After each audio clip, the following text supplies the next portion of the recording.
እንግዲህ ከመዝሙር 70 ላይ እንደተመለከትነው ከዚህ እስከ ምዕራፍ 80 ያሉትን አንድ ላይ ጠቅለል ያለ ዳሰሳ ነው የምንሰጠው። ርዕሰ ጉዳያችን በእግዚአብሔር ጊዜ መታመን የሚል ይሆናል ማለት ነው።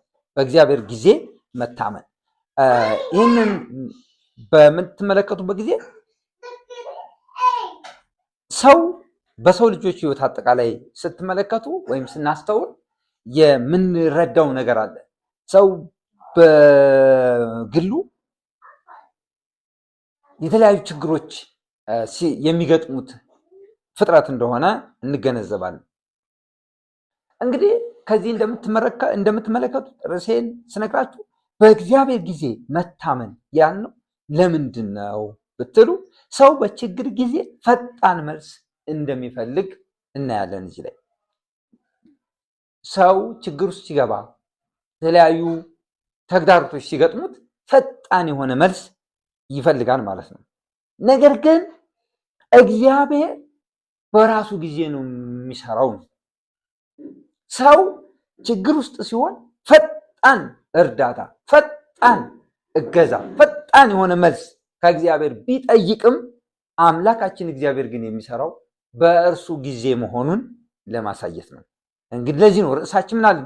በእግዚአብሔር ጊዜ መታመን ያልነው። ለዚህ እዚህ መጽሐፍ ላይ ስትመለከቱ አቤቱ እኔን ለማዳን ተመልከት፣ አቤቱ እኔን ለመርዳት ፍጠን። እታችም ሲጀርስ አይታችሁ ከሆነ አትዘግይ ይላል። ወደ 3 ጊዜ ተደጋጋሚ የእግዚአብሔርን ፈጣን የሆነ እገዛ፣ ፈጣን የሆነ ምላሽ ሲጠይቅ እንመለከታለን ማለት ነው። እንግዲህ ሰው ሲጮህ እና እግዚአብሔር በጊዜው ሲሰራ የሚያሳዩ ምዕራፎች ናቸው እነዚህ ምዕራፎች። ሰዎች ስንመለከት እስካሁን ባየነው እንግዲህ የዳዊት መዝሙር አብቅቷል። አሁን በምንመለከተው ከመዝሙር 70 ጀምሮ ደግሞ የአሳፍ መዝሙር የሚሉትን ነው የምንመለከተው ማለት ነው። በአሳፍ መዝሙር ላይ የምትመለከቱት በእግዚአብሔር ጊዜ መታመን የሚል ነው። እንግዲህ ወዳጆች ሆይ በእግዚአብሔር ጊዜ መታመን ብለን የምናነሳው ለምንድን ነው? ሰው ችግር ሲገጥመው፣ የተለያዩ ተግዳሮቶች ሲገጥሙት ፈጣን መልስ እንደሚፈልግና ምንም እንኳ ፈጣን መልስ ሰዎች ቢፈልጉም እግዚአብሔር ግን በጊዜው ነው የሚሰራው።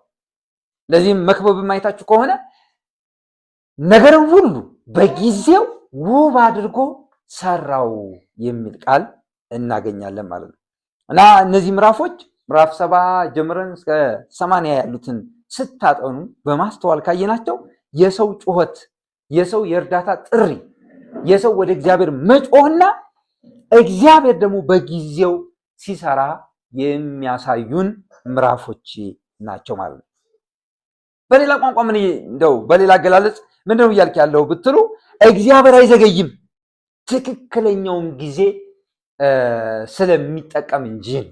ወዳጆች ሆይ በእኔና በእናንተም ህይወት በግል በቤተሰብ በስራ በአገልግሎት በልዩ ልዩ እንቅስቃሴዎቻችን እግዚአብሔር አይዘገይም። ነገር ግን መተላለፉ ያለው የት ላይ ነው? ምን እግዚአብሔር በጊዜው ለዛውም በትክክለኛ ጊዜ የሚሰራ አምላክ ሲሆን እኛ ደግሞ በእኛ ጊዜ ለዛውም ትክክል ባልሆነ ጊዜ እንዲሰራልን በመፈለግ መካከል ያለ ርቀት መኖሩን ላሳስባችሁ እፈልጋለሁ ማለት ነው። እንግዲህ ይህን ይዘን እንደ ተራ ቁጥር አንደኛው የምንመለከተው በችግር ጊዜ ወደ እግዚአብሔር መጮህ እንደሚያስፈልግ ወይም መጽሐፍ ቅዱሳዊ እንደሆነ ከመንፈሳዊ አባቶች የምንገነዘበው ሆኖ እናያለን ማለት ነው። በልዩ ልዩ ተግዳሮቶች ሲገጥሙ ምንድነው ማድረግ ያለብን? ከዚህ እንደምታዩት ምዕራፍ 70 የሚያሳየን ዳዊት ምን አለ? አትዘግይ፣ እንደውም ፈጣን የሆነ አስቸኳይ የእግዚአብሔርን እርዳታ የፈለገ ጸሎት ሲያቀርብ እንመለከታለን። ይህን ደግሞ በአንደኛው ስር ስትመለከቱ አንዱ የዳዊት አስቸኳይ ጸሎት ነው። እግዚአብሔር ሆይ ፍጠን የሚል ጥሪ ሲያቀርብ እንመለከታለን። በሌላኛው ደግሞ ይሄ ፍጠን የሚለው ጥሪ የእግዚአብሔርን እርዳታ የሚጠይቅበት ጥሪ 3 ጊዜ ተገልጦ እንመለከታለን ማለት ነው።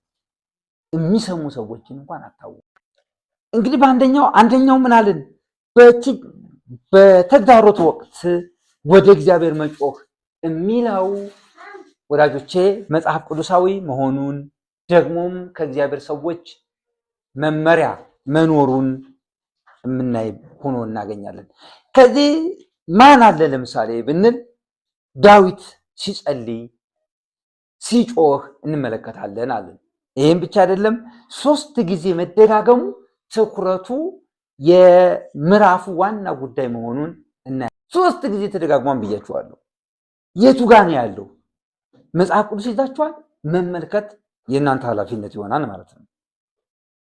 እግዚአብሔር እንዲፈጥን ፈጥኖ እንዲረዳው ፈጣን ምላሽ ከላይም ስንመለከት አይታችሁ ከሆነ ሰው በችግር ጊዜ ፈጣን መልስ ይፈልጋል አለን።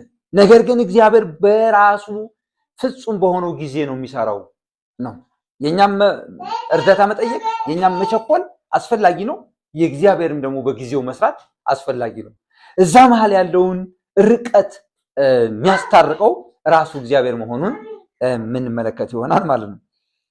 በዚሁ በአንደኛው ስር ደግሞ ለምሳሌ የጴጥሮስን ጩኸት ያስታውሰናል። ወደ አዲስ ኪዳን ስንመጣ ጴጥሮስ አይታችሁ ከሆነ እየተጓዘ በነበረበት ጉዞ የገጠመው አንኤክስፔክትድ የሆነ ያልተጠበቀ የነውጥ ሁኔታ ገጥሞት ነበር እና ኢየሱስ ና ብሎታል። እየተራመደ ነው። እየተራመደ ያለው ወደ ራሱ ፍላጎት አይደለም። እየተራመደ ያለው ወደ ጌታ ወደ ኢየሱስ ክርስቶስ ነበር። ነገር ግን ተመልከቱ፣ አይኖቹን አንስቶ ማዕበሉን ሲመለከት መስጠም ጀመረ ይላል። በዚህ ጊዜ በአንደኛው ስር ስትመለከቱ ጴጥሮስ አሰምቶ ጮኸ። አይዘገይም፣ ትክክለኛውን ጊዜ ይመርጣል ነው እያልን ያለው። በዚህ ስር ምን አለን? አንደኛው በአስቸጋሪ ወቅት ወደ እግዚአብሔር መጮህ አለን።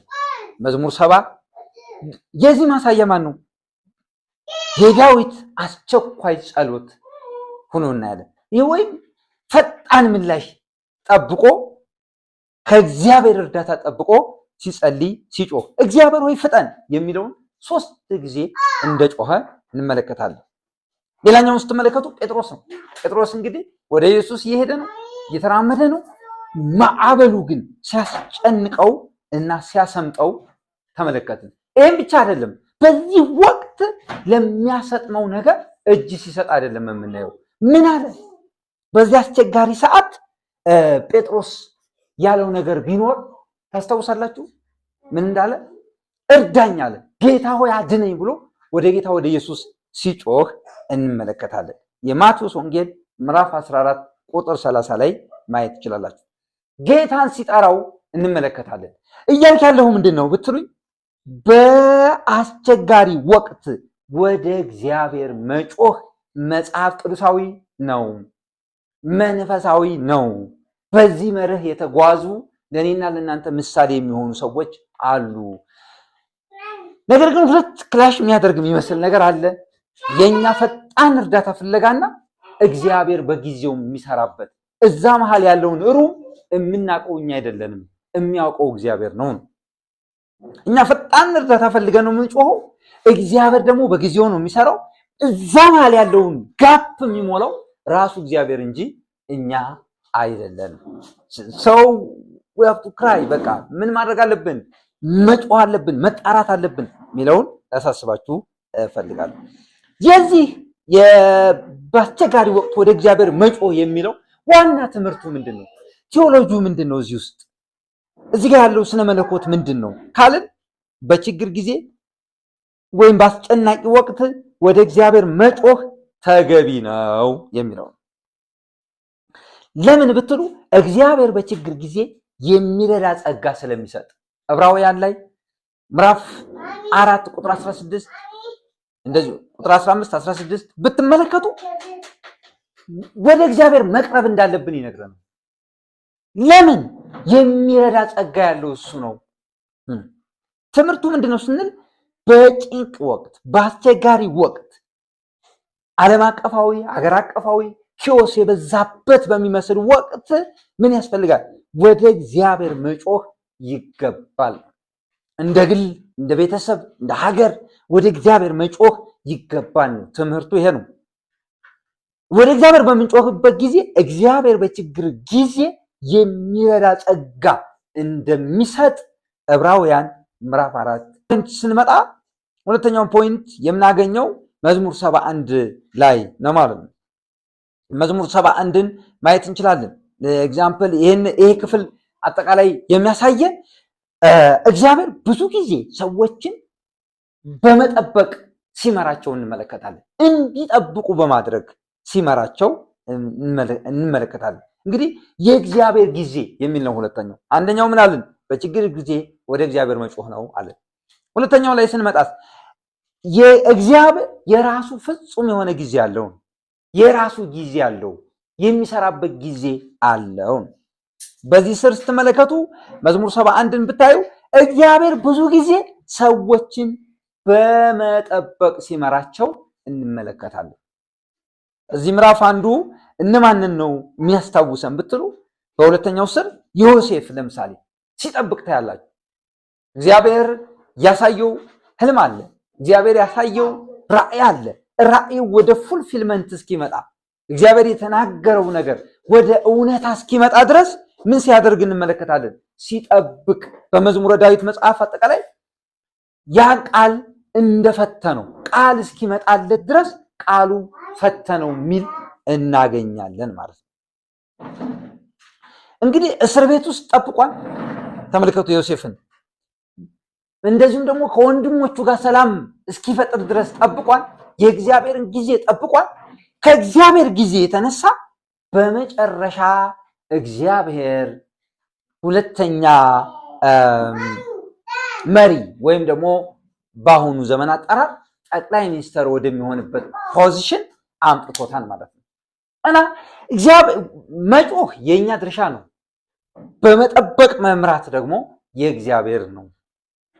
ዮሴፍ ምናልባት ብናገኝና ብንጠይቀው ኑሮ እስር ቤቱ እንዴት ከባድ እንደሆነ ለሱ ሊነግረን ይችል ይሆናል። መጠበቅ ለምሳሌ አክላይታችሁ ከሆነ ከዛ ሰው ጋር ሲያወራ አንደኛ ከሀገሬ ሰርቀው ነው ያመጡኛል፣ ሌላው ደግሞ እዚህ ያለ አግባብ ነው እስር ቤት ውስጥ ያስገቡኛል፣ እባክህ ንገርልኝ ሲል እርዳታ ሲጠይቅ ትመለከታላችሁ። በዚህ ሁሉ ግን ምን ይፈልግ ነበር ነው እነዚህ ቃላቶች የሚያሳዩን? ፈጣን ምላሽ ይፈልግ ነበር። እግዚአብሔር ግን በጊዜው የእግዚአብሔር ፍጹም ጊዜ አለ ወዳጆች። ምንም እንኳን እናንተ እግዚአብሔር ቶሎ እንዲፈርድልን ብንፈልግም እግዚአብሔር ግን የሚሰራው በጊዜ ነው የሚል ነው እነዚህ ምዕራፎች የሚያስተምሩ። ለዚህ ነው ርዕሰ ጉዳያችን በእግዚአብሔር ጊዜ መታመን። ጩኸታችንን እየጮህን ጥያቄያችንን እየጠየቅን የልባችንን ሸክም እያወረድን ነገር ግን በጊዜው ውብ እንደሚያደርግ የእግዚአብሔርን ጊዜ ሲክ እናድርግ፣ ያንን እንፈልግ ለማለት ነው። እና ጊዜውን በምንፈልግበት ጊዜ እግዚአብሔር በመጠበቅ ይመራናል ወይም በማስጠበቅ ይመራናል። እየጠበቅን ግን ደግሞ እየመራን እንደሆነ ዮሴፍን ተመልከቱ። ከጣሉት ከሸጡት ሙቷን ብለው በሐሰት ካስፈሩበት ወንድሞቹ ጋር ሰላም የሚያደርግበትን ቀን እግዚአብሔር አመጣው። ወዳጆች በክፋት የተነሱብን ሰዎች ጋር ሰላም የምንፈጥርበት ጊዜ እግዚአብሔር ፍጹም የሆነው ጊዜ ሲመጣ እርቅ የሚሆንበት ጊዜ ካሚንግሱ አመፀኞች፣ እነዛ ነፍሰ ገዳዮች፣ እነዛ ውሸተኞች፣ እነዛ ለአባታቸው እንኳን ጤንነት ያልራሩ ሰዎች፣ በድንጋጤ የሆነ ነገር ይሆናል ያላሉ ሰዎች፣ እነዛ ሰዎች ጋር አገናኝቶ ሪካውንስሌሽን የሚባለውን እርቁን እግዚአብሔር ራሱ ሲሰራው እንመለከታለን። በጭካኔ እስር ቤት ውስጥ ያስገባችውን እንዲገደል እንኳ ሳይቀር ክፉ ያደረገችበት ሴት እዛ ያለ አገር ላይ ንጉስ ወይም ጠቅላይ ሚኒስትር የመሆን ፖዚሽን እግዚአብሔር ሲሰጠው እንመለከታለን። እንግዲህ እግዚአብሔር በጊዜው በማስጠበቅ እንደሚመራ ያ ጊዜ ፍጹም እስኪሆን። ሌላው እስራኤልን ስትመለከቱ አጠቃላይ እስራኤላውያንን ስትመለከቱ በግብፅ ለ430 ዓመት ያክል ሲጠብቁ እንመለከታለን። እነዚህ ምዕራፎች ከመዝሙር 71 ጀምሮ ያሉት የሚያሳዩን እነዚህን ሁሉ ኮንተንቶች መሆኑን ላሳያችሁ ፈልጋለሁ። ከግብፅ እስከሚወጡ ድረስ ጠብቀዋል። የመጠበቅ ጊዜ አለ። ይሄ ጊዜ ግን ይሄ የመጠበቅ ጊዜ ቀላል እንዳይመስላችሁ እጅግ የሚያስጨንቅ ነው። ቃሉ እስኪመጣ ምን አደረገው? ፈተነው። እንደውም እግሩን ሳይቀር በእግር ብረት አሰረው እስራት እስኪመስል ድረስ። ነገር ግን ጊዜው ሲመጣ ንጉሥ ላከው፣ ደግሞም አስፈታው የሚል ቃል እናገኛለን ማለት ነው። ጊዜው ሲመጣ መፈታት ይሆናል። ጊዜው ሲመጣ እርቅ ይሆናል። ጊዜው ሲመጣ ወዳጆቼ ለዓመታት ከዘገየንበት ሁኔታ የምንንቀሳቀስበት ይሆናል። እስራኤል ለብዙ ዓመት ከቆዩበት ከዚያ ጂኦግራፊ ወጥተው ወደ ራሳቸው ስፍራ ሲንቀሳቀሱ እንመለከታለን። እግዚአብሔር ዘላለም አያስጠብቀንም፣ ነገር ግን በማስጠበቅ ይመራል። ሌላው ማርያምና ማርታን ስትመለከቱ ጠበቁ፣ ኢየሱስን ጠበቁት። የመጠበቃቸው ሁኔታ ግን ሲታይ እየጠበቁ ወንድማቸው ሲሞት ታያላችሁ። በመጠበቅና የምንጠብቀው ጌታ በሚመጣበት መሃል የሚፈጸሙ ፈጽመው ያልተጠበቁ ታሪኮች ይሆናሉ። ማርያምና ማርታ የጠብቁት ነበር ኢየሱስን። እየጠበቁ ግን የሆነው ምንድን ነው ብትሉ አልዓዛር ሞተ። ይህም ብቻ አይደለም፣ እንግዲህ ወደ መቃብር ወሰዱ፣ ቀበሩ። ይህም ብቻ አይደለም፣ ነገር ሁሉ ካበቃ በኋላ ሰልስት ካለፈ በኋላ ነበር ጌታ ኢየሱስ ወደ እነርሱ የመጣው። አሁን የሚጠበቅ ምንም እንኳን የሚጠብቁ ጌታ በጊዜው ቢመጣም እንደ ባለ አእምሮ የሆነ ነገር ይፈጠራል ብለው የሚጠብቁት ነገር ያበቃ ይመስላል። ባበቃው ነገር፣ በተቆረጠው ነገር፣ ባለቀው ነገር ያ የጠበቁ ጌታ መጥቶ ለሙቱ ወንድማቸው ሕይወት ሲሰጥ እንመለከታለን። እነሱ ሙቷን ብለው 4 ቀን ሆኖታል፣ አሁን ይሸታል፣ አልቆለታል፣ ከዚህ በኋላ ምንም ተስፋ የለም ያሉ የጠበቁት አምላክ ታሪክ ሲሰራ እንመለከታለን። ወዳጆች እንግዲህ በችግር ጊዜ ወደ እግዚአብሔር መጮህ አለ። በሁለተኛው ደግሞ ምን አለ? የእግዚአብሔር ፍጹም ጊዜ አለ። የእግዚአብሔር ጊዜ አለ። ምን እንኳን ችኮላ በልባችን ቢኖርም እግዚአብሔር በጊዜው ይሰራናል። እግዚአብሔር በጊዜው በሚሰራበት ጊዜ ግን የኛ ችኮላና የእግዚአብሔር ጊዜ የሚተላለፍ ቢመስለንም እግዚአብሔር ጊዜው እስኪመጣ እየጠበቀ እያስጠበቀ ይመራናል። እየጠበቅነው ይመራናል የሚለውን ነገር ላሳስባቸው ነው። እንግዲህ መጠበቅን ምሳሌ ዮሴፍን አየን፣ ዳዊትን አየን፣ ማርያምና ማርታን አየን። እነዚህ የጠበቁ ዳዊት ወደ ንግስናው መጣ፣ ዮሴፍ ወደ ጠቅላይ ሚኒስተርነቱ መጣ። ማርያምና ማርታ የሞተውን ወንድማቸውን በሕይወት ተቀበሉ። እግዚአብሔር የሚጠብቁ ለዚህ ነው በእግዚአብሔር ጊዜ መታመን ያልኳችሁ። እግዚአብሔርን የሚጠብቁ ሰዎች በጊዜው ነገርን ሁሉ ውብ አድርጎ ስለሚሰራ የእግዚአብሔርን አስደናቂ የመስራት ኃይል ያያሉ። ወዳጆች ይህንን እንመለከታለን። ሶስተኛውን ነጥብ ስትመለከቱ በእግዚአብሔር ላይ የመታመን ህይወትን እናዳብራለን። በእግዚአብሔር ላይ የመታመንን ህይወት በእነዚህ ምዕራፎች አንዱ የምትመለከቱት በእግዚአብሔር ላይ የመታመን ህይወት፣ ጊዜውን መጠበቅ ብቻ እየጠበቅን መመራት ብቻ ሳይሆን በእሱ ላይ መታመን። ለምሳሌ 71ን ስትመለከቱ በማህፀን ውስጥ ሳለሁ በአንተ ታመንኩ ይላል። በሕፃንነቴም ጊዜ በአንተ ታመንኩ ይላል። እንግዲህ በሽምግልናውም ጊዜ ስለ መታመን ያወራል። እነዚህ ምዕራፎች የሚነግሩን አንዱ በሶስተኛው ስር ከሕፃንነት ጀምሮ በእግዚአብሔር የመታመን ህይወት እንደነበረው ዳዊት እንመለከታለን። ታመንኩ ሲል እናያለን። ሌላኛው ደግሞ በሶስተኛው ስር ኛውም የእድሜ ክልል የሚጠብቅ አምላክ ነውና እግዚአብሔር በሕፃንነት በሉት፣ በጉልምስና በሉት፣ በሽምግልና በሉት የእግዚአብሔር ጥበቃ ህይወትን የሚያስውብ ነውና እግዚአብሔርን መታመን እና በእግዚአብሔር ላይ የመታመንን ህይወት መለማመድ የሚል ነው። ሶስተኛው ስትመለከቱ በእግዚአብሔር ላይ የመታመን ህይወት ከሕፃንነት እስከ ሽምግልና የሚመራ አምላክ፣ በሕፃንነትም ይመራል፣ በሽምግልናም ይመራል። እግዚአብሔር የሕፃናት አምላክ ነው። ከሕፃናት ከሚጠቡት አፍ ምስጋናን ይፈልጋል። ሽማግሌዎችንም እንኳ ሳይቀር የሚንከባከብ አምላክ ነው እና በእግዚአብሔር የመታመንን ህይወት እንመለከታለን። እስከ እርጅና ድረስ እስኪያረጅ እስኪሸመግል ድረስ እግዚአብሔርን እንደታመነ እንመለከታለን ማለት ነው እና በእግዚአብሔር ላይ የመታመን ህይወት ሲባል እስኪያደርግልን አይደለም የምንታመነው ነው። የምንፈልገው ነገር እስከሚሳካ አይደለም። እኛ ወደ እርሱ ደግሞ ወደኛ መጥቶ ያ በሰማይ የታየልንን ያን የክብር ህይወት እስክንለብስ ነው የምንታመነው። እንግዲህ አንሳለው ብሏል። በሕፃንነት ያሉ ሰዎች እግዚአብሔር ላይ ያላቸው መታመን፣ በጎልማሳነት እድሜ ያሉ ሰዎች በእግዚአብሔር ላይ ያላቸው መታመን እና በሽምግልና ላይ ያሉ ሰዎች ያላቸው በእግዚአብሔር መታመን በጣም የተለያየ ነው። ምናልባት ሕፃናትን ብንመለከት ነገ አድጌ ተስፋ ይኖረኛል የሚል ልብ ያላቸው ናቸው። ጎልማሶችን ብንመለከት በብዙ ኒድ የተሞሉ ናቸው። ይሄ ሊኖረኝ ይገባል፣ እኔ እግዚአብሔር ልጅ ከሆንኩ አማኝ ከሆንኩ እንደዚህ ሊኖረኝ ይገባል በሚል የአእምሮ ጂምናዚየም የተወጠሩ ናቸው ጎልማሶች። ሽማግሌዎች ደግሞ ይሄ ሁሉ ቢኖርም ምን ያደርግልኛል፣ እድሜ አይቀጥል፣ ጤና ይመልስ፣ እንደዚህ አይሆን በሚል በብዙ ተስፋ መቁረጥና ዲክላይን በሚያደርግ ከቀን ወደ ቀን እየቀነሰ በሚሄድ ማንነት ውስጥ ነው ያሉት። በእነዚህ አይነት የእድሜ ሁኔታዎችም እንኳን ስናልፍ ማን ላይ መታመን አለብን እያልኳችሁ ወዳጆች፣ እግዚአብሔር ላይ መታመንን ያሳዩናል እነዚህ ምዕራፎች። ሌላው እንግዲህ 71 72 ስታዩ እነዚህ ነው የሚያሳየን።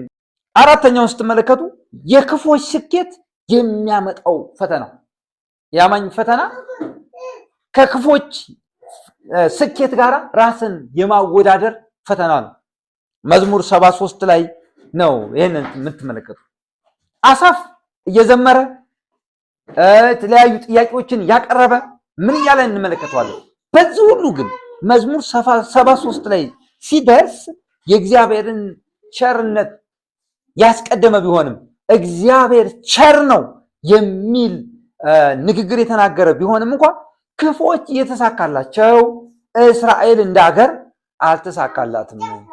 ክፎች እየተሳካላቸው አማኞች እንደ አማኝ አልተሳካላቸውም።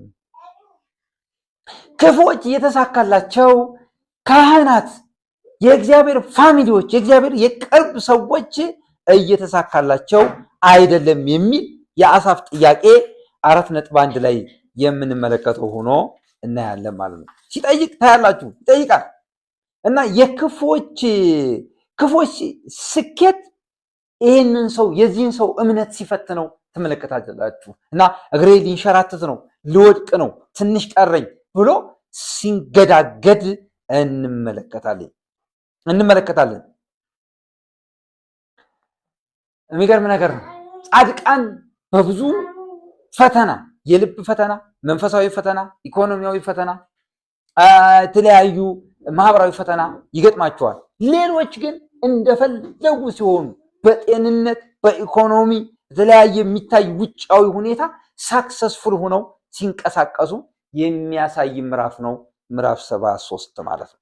በዚህ ሁሉ ግን ምዕራፍ 73 ላይ ሲጨርስ አይታችሁ ከሆነ ለእኔ ግን ወደ እግዚአብሔር መቅረብ ይሻለኛል። አሁን የሚያስቀኑን እንደ ሀገር፣ አሁን የሚያስቀኑን እንደ ቤተሰብ፣ አሁን የሚያስቀኑን እንደ ግለሰብ፣ እነዚህ ሁሉ የእግዚአብሔር ፍትህ፣ የእግዚአብሔር ፍርድ እስኪመጣ ነው። ያን ጊዜ ጊጥ ላይ እንደተቀመጠ ወይም ርዕደ መሬት ላይ እንደቆመ ሰው እግዚአብሔር ይጥላቸዋል ብሎ ሲናገር እንመለከታለን። ወዳጆች ሆይ እኔና እናንተስ የክፎች ስኬት ያስቀናን ይሆን? የክፎችን ስኬት እያየን ራሳችንን ከነሱ ጋር እያወዳደርን እንታወክ ይሆን? አሳፍን ስትመለከቱ በመዝሙር 73 ላይ ከክፎች ስኬት ጋር ራሱን እያወዳደረ፣ እንደ ሀገር እያወዳደረ፣ እንደ ግለሰብ እያወዳደረ ብዙ ካለ በኋላ ሲጨርስ ወይም ሲያጠቃልል የተናገረው ነገር ግን እንደዚህ ነው። ለእኔ ግን ወደ እግዚአብሔር መቅረብ ይሻለኛል። ወዳጆች ክፎች የተሳካላቸው ቢመስልም ፍጻሜያቸው ግን ውድቀት ነው። ከክፎች ስኬት ጋር ራሳችንን ማወዳደር ይሄ ለውድቀት ራስን አሳልፎ መስጠት ነው። ከራዕይ ውጭ መሆን ነው። ከዓላማ ውጭ መሆን ነው። ከዚህ የተነሳ እግዚአብሔር እኔና እናንተን በሚመራ መንገድ እንጓዝ። እንደ ዳዊት እየጠበቅን እንጓዝ።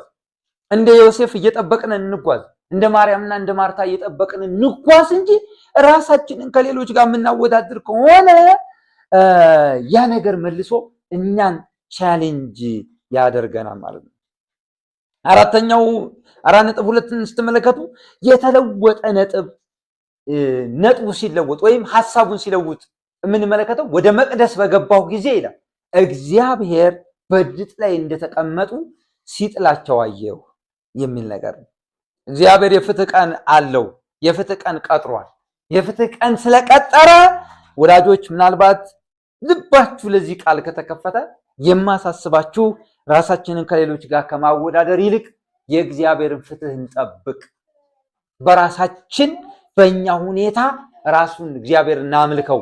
በእኛ ሁኔታ በእኛ መረዳት ልክ እግዚአብሔርን እናክብር፣ እርሱን እንታዘዝ። ይህንን ነው ላሳስባችሁ የምፈልገው። ወደ ይህንን እናያለን። ሌላው 4.3 ተመለከቱ።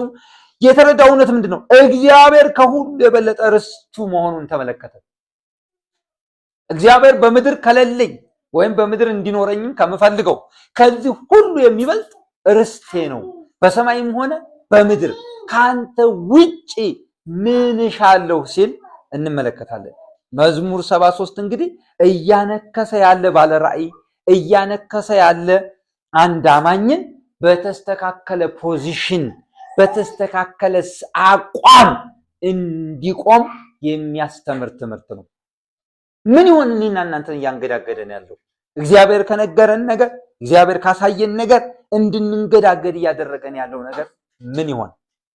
ያ ማለት አሰራርን መቀየር የለብንም ማለት አይደለም። አሰራርን ልንቀይር እንችላለን። ራእይ ግን አይቀየርም። ወዳጆቼ ከዚህ የተነሳ አሳፍን ስትመለከቱት እየተንሸራተተ የነበረው ሰው ፋይናሊ ያለው ምንድነው? ለኔ ፐርፌክት የሆነው ምርጫ ወደ እግዚአብሔር መቅረብ ነው። ይሄ ደግሞ እግዚአብሔር ርስቴ ነው። እግዚአብሔር በሰማይም ሆነ በምድር የመጨረሻው ምርጫዬ እግዚአብሔር ነው ሲል እንመለከተዋለን። ቤተሰብ አይደለም፣ ኢኮኖሚ አይደለም፣ መማር አይደለም፣ ዝና አይደለም፣ ምንም አይደለም። የኔ መጨረሻው የመጀመሪያው በመካከልም የምፈልገው ክብር እግዚአብሔር ራሱ ነው ሲል እንመለከታለን። እኔና እናንተስ? አምስተኛውን ነጥብ ስትመለከቱ ከታሪክ መማር የሚል ነው። መዝሙር 73ን ብታዩ አለፍ አለፍ ብዬ ነው የምነግራችሁ። እንግዲህ ከታሪክ እግዚአብሔር በሂስቶሪ የሰራውን እውነታ መማር እንደሚያስፈልግ መዝሙር 73ን በጥናታችሁ ትመለከታላችሁ። በዚህ የዳሰሳ ጥናት ግን እኔ እንደው አልፌ አንዳንድ ምዕራፎችን ጠቁማችኋለሁ። 5.1 ስትመለከቱ የእስራኤል ታሪክ በዘጸአት ላይ የምድረ በዳ ጉዞ፣ የከነዓን ድል፣ ከነዚህ ሁሉ ምን ማድረግ ያስፈልጋል? መማር ያስፈልጋል ነው እና የዘጸአትን ወጥተው የተጓዙበት በዛ ምድረ በዳ ሁሉ እግዚአብሔር እንዴት እንደመራቸው እንዴት ቸርነቱን በቀን እንዴት ቸርነቱን በሌሊት እንዴት ምሕረቱን እንዳገነንላቸው ከታሪክ መማር ያስፈልጋል። ከነዓንን ለመውረስ የገጠማቸውን ጦርነት፣ በዛ ጦርነት ደግሞ እግዚአብሔር የሰጣቸውን ድል ከዚህ መማር እንደሚያስፈልግ እንመለከታለን። 5.2ን ስትመለከቱ የታሪኩ ዓላማ ለትውልድ ማስተማር ነው። እግዚአብሔር ይህን ሁሉ ድል ሲሰጥ ለአብርሃም ምን ብሎታል? አብርሃም ልጆቹን የሚያስተምር ነው ብሎ ነበር። አሁንም ለእስራኤሎች ልጆቻቸውን ያስተምሩ ዘንድ እኔና እናንተ የገባን ወንጌል ለሌሎች ልናስተላልፈው የሚገባ ወንጌል መሆኑን፣ እግዚአብሔር የድል አምላክ መሆኑን፣ በድል የሚመራ አምላክ መሆኑን፣ በምድረ በዳ ያለ ጉድለት የሚመራ አምላክ መሆኑን ይህን ተገንዝበን ሊያደምጡ ለሚገባቸው ሰዎች ልናስተምር፣ በሚያስፈልገው አይነት ስርዓት ልናስተምር፣ ዘመኑን ተጠቅመን ዘመኑን እየዋጀን ወይም እንዲሁ በአካል ልጆቻችን በመንፈሳዊ ረገድ እንድናስተምር እግዚአብሔር የሰጠንን ፋሚሊዎች ልናስተምር እንደሚገባ የታሪክ ባለቤት እግዚአብሔር መሆኑን ከታሪክ መማር እንደሚያስፈልግ ከነዚህ ቁጥሮች እናያለን ማለት ነው። እንግዲህ እምነት ከትውልድ ወደ ትውልድ ሊተላለፍ የሚገባ መለኮታዊ ስርዓት መሆኑን ከዚህ ምዕራፍ እንመለከታለን። እምነት ከትውልድ ወደ ትውልድ ሊተላለፍ የሚገባ በጤናማ አስተምሮ ሳውንድ ቲቺንግ በሚባለው ጤናማ መሰረት ላይ በተመሰረተ አስተምሮ ሊተላለፍ የሚገባ እውነት መሆኑን መገንዘብ ይኖርብናል።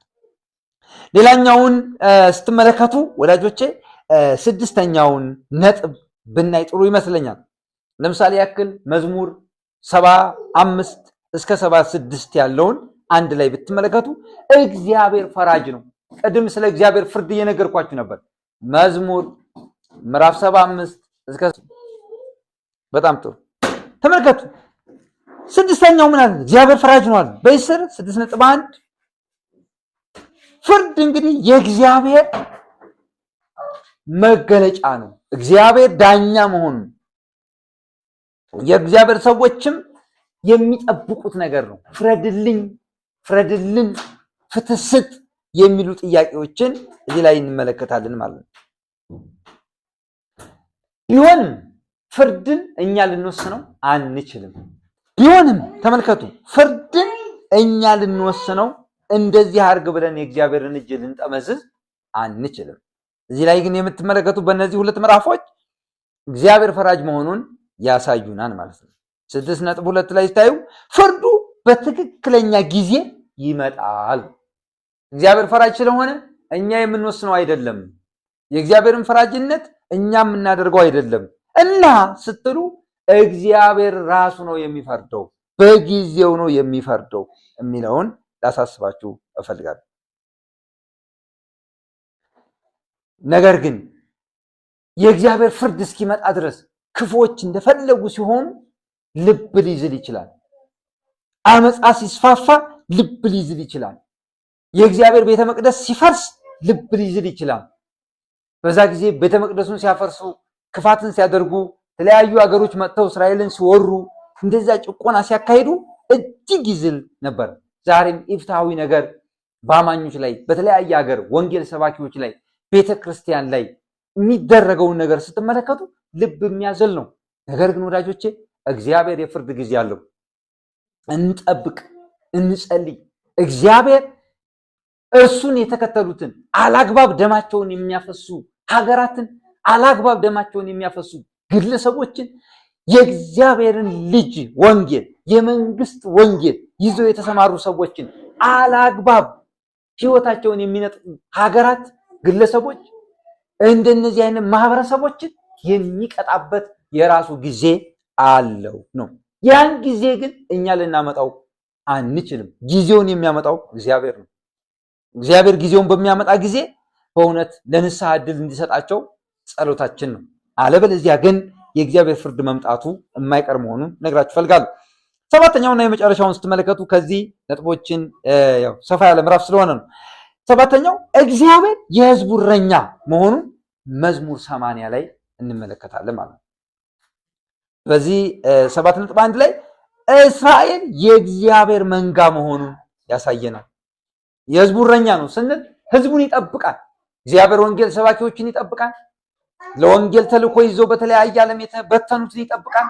ወንጌልን በማመንና በማምለክ ጌታን በማምለክ በተለያዩ ዓለም ውስጥ ያሉትን ይጠብቃል። እረኛችን እግዚአብሔር ነው።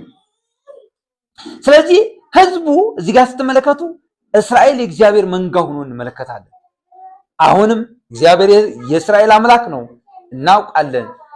የቤተ ክርስቲያን ደግሞ የቅርብ የቤተ ክርስቲያን እረኛ መሆኑን እናውቃለን።